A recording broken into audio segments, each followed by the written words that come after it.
বলিউড তারকা সাইফ আলী খানকে ধারালো অস্ত্র দিয়ে কুপিয়েছে দুর্বৃত্তরা। মারাত্মক জখম অবস্থায় তাকে হাসপাতালে ভর্তি করা হয়েছে। গতকাল বুধবার দিনগত রাতে মুম্বাইয়ের নিজ বাড়িতে আক্রান্ত হয়েছেন এই অভিনেতা। পুলিশ সূত্রে জানা গেছে, বুধবার দিনগত রাত 2টার দিকে সাইফের বাড়িতে হামলা চালায় একদল দুর্বৃত্ত। ডাকাতির উদ্দেশ্যে এই হামলা বলে প্রাথমিকভাবে ধারণা করছে পুলিশ। দুর্বৃত্তরা রাতের আধারে বাড়িতে ঢুকে সাইফকে ছুরি দিয়ে কুপিয়ে জখম করে। মারাত্মক আহত অবস্থায় অভিনেতাকে ভর্তি করা হয় মুম্বাইয়ের লীলাবতী হাসপাতালে। মুম্বাইয়ের বান্দ্রায় সৎপুরুষ স্মরণ বিল্ডিং নামের একটি বাড়িতে থাকেন সাইফ।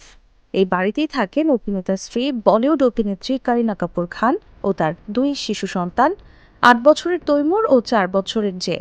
প্রাথমিকভাবে জানা গেছে, দুর্বৃত্তরা যখন এই বাড়িতে ঢোকে সে সময় বাড়ির সবাই গভীর ঘুমে আচ্ছন্ন। বাড়ির ভেতরে শব্দ পেয়ে সবাই উঠে পড়লে সেখান থেকে পালিয়ে যায় দুর্বৃত্তরা। যাওয়ার আগে মারাত্মকভাবে আহত করে যায় সাইফ আলী খানকে। ঘটনা তদন্ত শুরু করেছে বান্দ্রা পুলিশ। অভিযুক্তদের গ্রেফতারের চেষ্টা চলছে। এ প্রসঙ্গে এক পুলিশ কর্মকর্তা সংবাদ মাধ্যমকে বলেন, সাইফ আলী খান লীলাবতী হাসপাতালে চিকিৎসাধীন।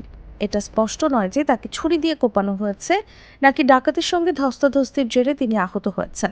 আমরা বিষয়টি তদন্ত করে দেখছি। একই সঙ্গে এই ঘটনার তদন্ত করছে Mumbai crime branch.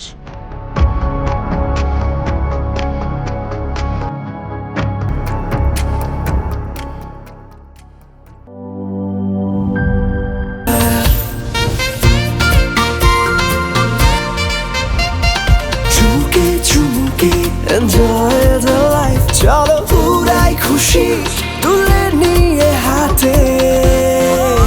Cheer up, oh oh, cheer up, oh oh, cheer up, oh oh, cheer up. চিল হবে রিফ্রেশিং মুডে। চিয়ার আপ, চলো উড়াই খুশি।